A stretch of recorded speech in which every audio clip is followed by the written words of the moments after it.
নমস্কাৰ এই মুহূৰ্তত আহি পৰিছে ৰাতিপুৱাৰ কেইবাটাও বিগ ব্ৰেকিং নিউজ তথা গুৰুত্বপূৰ্ণ খবৰ আজি হৈছে 29 জুলাই অৰুণোদয় আঁচনি হিতাধিকাৰীসকলৰ বেংক একাউণ্টত সোমাই যাব ৩০০০ টকা বানপানীৰ ফলত ক্ষতিগ্ৰস্ত হোৱা লোকসকলৰ বাবে বৃহৎ ঘোষণা কৰিলে মুখ্যমন্ত্ৰী হিমন্ত বিশ্ব শৰ্মাই আপুনি যদিহে লাখপতি বাইদেউৰ আঁচনিৰ ১০,০০০ টকা আৰ্থিক সাহায্য লাভ কৰিছিল আৰু যদি আপুনি গছপুলি ৰোপণ কৰিছিল তেন্তে আপোনাৰ বেংক একাউণ্টত সোমাই যাব ২৫,০০০ টকা PMAY আঁচনিৰ অধীনত আপোনাৰ বেংক একাউণ্টত সোমাই যাব প্ৰথম কিস্তিৰ ধন যদিহে আপুনি জিঅ' টেগিং কৰিছিল আপুনি যদি চৰকাৰৰ বিনামূলীয়া ৰেচন লাভ কৰি আহিছিল তেন্তে আপুনি লাভ কৰিব পাৰিব চৰকাৰৰ এইসমূহ সুবিধা আপুনি লাভ কৰিব চৰকাৰৰ এখন নতুন আঁচনি আৰু আঁচনিখনৰ জৰিয়তে আপুনি লাভ কৰিব পাৰিব ৫ লাখ পৰ্যন্ত চৰকাৰৰ এককালীন সাহায্য লগতে আহি পৰিছে কেইবাটাও গুৰুত্বপূৰ্ণ খবৰ মুখ্যমন্ত্ৰী হিমন্ত বিশ্ব শৰ্মাই বৃহৎ ঘোষণা কৰিছে লগতে আহি পৰিছে দিনটোৰ কেইবাটাও গুৰুত্বপূৰ্ণ খবৰ তথা বিগ ব্ৰেকিং নিউজ সকলো গুৰুত্বপূৰ্ণ খবৰকেইটা জানিবলৈ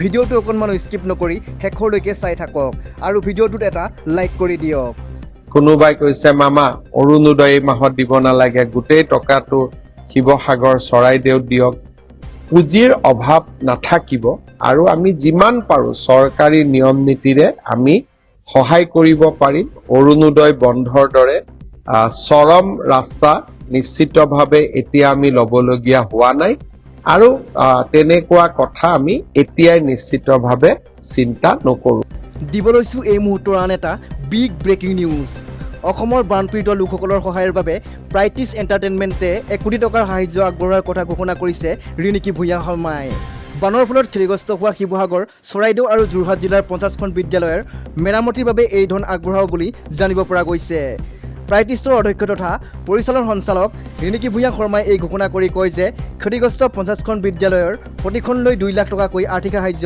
আগবঢ়োৱা হ'ব এই সাহায্য বিদ্যালয়সমূহৰ মেৰামতি আৰু শিক্ষাৰ স্বাভাৱিক পৰিৱেশ পুনৰ ঘূৰাই অনাত ব্যৱহাৰ কৰা হ'ব শেহতীয়াকৈ প্ৰাইটিছৰ প্ৰযোজনাত নিৰ্মিত ককাদেউতা নাতি আৰু হাতী দ্বিতীয় ছবিৰ উপাৰ্জনৰ পৰা এই ১ কোটি টকা আগবঢ়াব বুলি তেওঁ জানিবলৈ দিয়ে দিব লৈছো এই মুহূৰ্তৰ আন এটা বিগ ব্ৰেকিং নিউজ ৰাজ্যৰ লাখ লাখ মহিলাৰ বাবে আহিল সুখবৰ বান পৰিস্থিতিৰ মাজতে মুখ্যমন্ত্ৰী ডক্টৰ হিমন্ত বিশ্ব শৰ্মাই কৰিলে এক গুৰুত্বপূৰ্ণ ঘোষণা অৰুণোদয়ৰ ফৰ্ম জমা বা একাউণ্টৰ বিসংগতিক লৈ আপুনিও চিন্তিত নেকি তেনেহ'লে চিন্তাৰ কোনো প্ৰয়োজন নাই মুখ্যমন্ত্ৰীয়ে ডাঙৰ ঘোষণা কৰিছে হিতাধিকাৰীৰ প্ৰতিটো সমস্যাৰ বাবে সাজু হৈছে ৰাজ্য চৰকাৰ প্ৰতিটো বিধানসভা সমষ্টিত শীঘ্ৰে নিযুক্তি দিয়া হ'ব অৰুণোদয় সহায়ক ফৰ্ম দাখিল বেংক একাউণ্ট আৰু অন্যান্য বিসংগতি পোনপটীয়াকৈ সমাধান কৰিব অৰুণোদয় সহায়কে ৩ আগষ্টৰ পৰা ধন সোমোৱা আৰম্ভ হ'ব সেয়েহে নিজৰ বেংক একাউণ্ট আপুনি সক্ৰিয় কৰি ৰাখক অৰুণোদয়ক লৈ কিবা ওজৰ আপত্তি থাকিলে অৰুণোদয় সহায়কক পোনপটীয়াকৈ জনাব পাৰিব ৩ আগষ্টৰ পৰা পুনৰ সক্ৰিয় হৈ পৰিব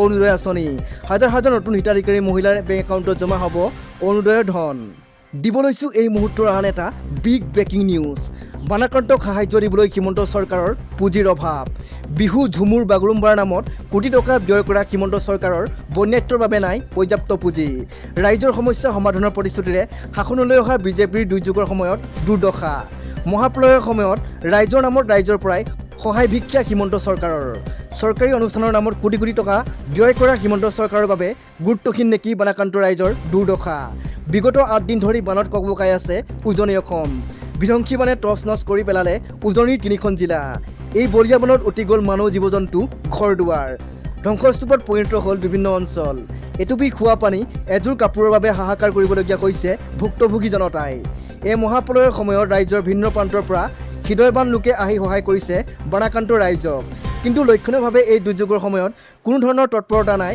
হিমন্ত চৰকাৰৰ যিটো সময়ত বানাক্ৰান্ত ৰাইজৰ কাষত চৰকাৰৰ প্ৰতিনিধি উপস্থিত থাকিব লাগিছিল যিটো সময়ত বন্যাত্মক পৰ্যাপ্ত পৰিমাণে খাদ্য সামগ্ৰীৰ যোগান ধৰিব লাগিছিল সেইটো সময়ত ৰাজ্য চৰকাৰৰ প্ৰতিনিধি ব্যস্ত নিজৰ মাজতেই এক প্ৰকাৰে যেন উজনিৰ বানক লৈ গুৰুত্ব নাই হিমন্ত চৰকাৰৰ আনকি বানাক্ৰান্তক সাহায্য প্ৰদান কৰিবলৈ হিমন্ত চৰকাৰে ৰাইজৰ পৰাহে সহায় ভিক্ষা খুজিছে যাক লৈ এতিয়া সমগ্ৰ ৰাজ্যতে তীব্ৰ প্ৰতিক্ৰিয়াৰ সৃষ্টি হৈছে সকলোৱে ৰাইজৰ লগত বিপদৰ সময়ত থিয় দিছে বিভিন্নজনে মোৰ পৰা এই কথাবোৰ শুনি কিছু ব্যক্তি আৰু সংগঠনে মুখ্যমন্ত্ৰীৰ সাহায্য পুঁজিলৈও উদাৰভাৱে দান আগবঢ়াইছে কোনোবাই ১০০ টকা কোনোবাই ৫০০ টকা কোনোবাই ১০,০০০ টকা কোনোবাই ২৫ লাখ ১০ লাখ টকা কোনোবাই 50 লাখ টকালৈকে সহায় আগবঢ়াইছে। ঠিক তেনেকৈ আপোনালোকে যিমান মোলৈকে সহায় ৰিলিফ ফাণ্ডত আপোনালোকে সহায় কৰিব, তাক আমি শিক্ষা, ল'ৰা ছোৱালীৰ পাঠ্যপুথি, ল'ৰা ছোৱালীৰ সাজ পোছাকৰ কামত আমি ব্যৱহাৰ কৰিম। কিন্তু মই আকৌ কৈছোঁ যে বানাক্ৰান্তক সহায় কৰাৰ একমাত্ৰ ৰাস্তা মুখ্যমন্ত্ৰীৰ সাহায্য পুঁজি নহয়। যিসকলে হাতে কামে গৈ তাতে চৰাইদেউ শিৱসাগৰ জিলাত ৰাইজক সেৱা কৰিব পাৰে, সি নিশ্চয় সকলোৰে বাবে আদৰণীয়। দিব লৈছোঁ এই মুহূৰ্তৰ আন এটা বিগ ব্ৰেকিং নিউজ। বান বিভীষিকাৰ খবৰ ল'বলৈ অসমত কেতিয়া আহিব দেশৰ প্ৰধানমন্ত্ৰী নৰেন্দ্ৰ মোদী? বন্যাত্ৰৰ কাষলৈ কেতিয়া আহিব দেশৰ গৃহমন্ত্ৰী অমিত শ্বাহ? নিৰ্বাচনৰ সময়ত সপ্তাহত দুবাৰকৈ অসমলৈ আহিল। এতিয়া ক'ত প্ৰধানমন্ত্ৰী নৰেন্দ্ৰ মোদী আৰু গৃহমন্ত্ৰী অমিত শ্বাহ? এই বিস্ফোৰক প্ৰশ্ন কৰিছে সদৌ অসম ছাত্ৰ সন্থাৰ সভাপতি উৎপল শৰ্মাই। কেৱল মাত্ৰ ফোন কৰি দায়িত্ব সামৰিলেই নহ'ব। অসমৰ দুৰ্দশাৰ সময়ত কিয় আহিবলৈ সময় নাই প্ৰধানমন্ত্ৰী মোদী আৰু গৃহমন্ত্ৰী অমিত শ্বাহৰ? গুজৰাটত বানপানী হ'লে দৌৰি যায় আৰু অসমত হ'লে ফোন কৰি দায়িত্ব সামৰে। মানৱতাৰ খাতিৰত অন্ততঃ অসমলৈ এবাৰ আহক প্ৰধানমন্ত্ৰী নৰেন্দ্ৰ মোদী, কৰজোৰে আহ্বান জনাইছে সদৌ অসম ছাত্ৰ সন্থাৰ সভাপতি উৎপল শৰ্মাই। দিব লৈছোঁ এই মুহূৰ্তৰ আন এটা বিগ ব্ৰেকিং নিউজ। কক্ৰোচ জনতা পাৰ্টীৰ প্ৰতিবাদৰ পাছতো দেশত পুনৰ ফাদিল হ'ল প্ৰশ্নকাকত। প্ৰধানমন্ত্ৰী নৰেন্দ্ৰ মোদীৰ গৃহৰাজ্য গুজৰাটৰ এইবাৰ প্ৰশ্নকাকত ফাদিলৰ ভয়ংকৰ অভিযোগ উত্থাপন হৈছে। পৰীক্ষাৰ পূৰ্বেই সামাজিক মাধ্যমত প্ৰশ্নকাকত ফাদিলৰ গুৰুত্ব অভিযোগ উত্থাপন হৈছে। গুজৰাট আয়ুৰ্বেদ বিশ্ববিদ্যালয়ত প্ৰশ্নকাকত ফাদিলৰ অভিযোগ উত্থাপন হৈছে। তৃতীয় বৰ্ষৰ অস্ত্ৰোপচাৰৰ বিষয়ে প্ৰশ্নকাকত ফাদিল হৈছে। প্ৰশ্নকাকতৰ 11টাকৈ প্ৰশ্ন সামাজিক মাধ্যমত ভাইৰেল হৈছে। প্ৰশ্নকাকত ফাদিলৰ অভিযোগৰ পাছতেই দেশজুৰি প্ৰতিক্ৰিয়া সৃষ্টি হৈছে। প্ৰশ্নকাকত ফাদিলৰ পিছতেই তদন্ত আৰম্ভ আৰক্ষীৰ। কক্ৰোচ জনতা পাৰ্টীৰ প্ৰতিবাদ অন্ত পৰাৰ দুদিনৰ পিছতেই পুনৰ দেশত পেপাৰ লিক। চৰকাৰৰ সকলো পৰিস্থিতি এতিয়া ধোঁৱাচাঙত। দিব লৈছোঁ এই মুহূৰ্তৰ আন এটা বিগ ব্ৰেকিং নিউজ। অসমক লৈ ভয়ংকৰ পৰিকল্পনা কৰিছে নেকি পাকিস্তানৰ ISIয়ে? অসমত প্ৰথমবাৰলৈ গ্ৰেপ্তাৰ পাকিস্তান লিংকৰ জেহাদী। ISIৰ মদতপোষ্ট শ্বাহজাহান ভাতৃ নেটৱৰ্কৰ সদস্য অসমত গ্ৰেপ্তাৰ হৈছে।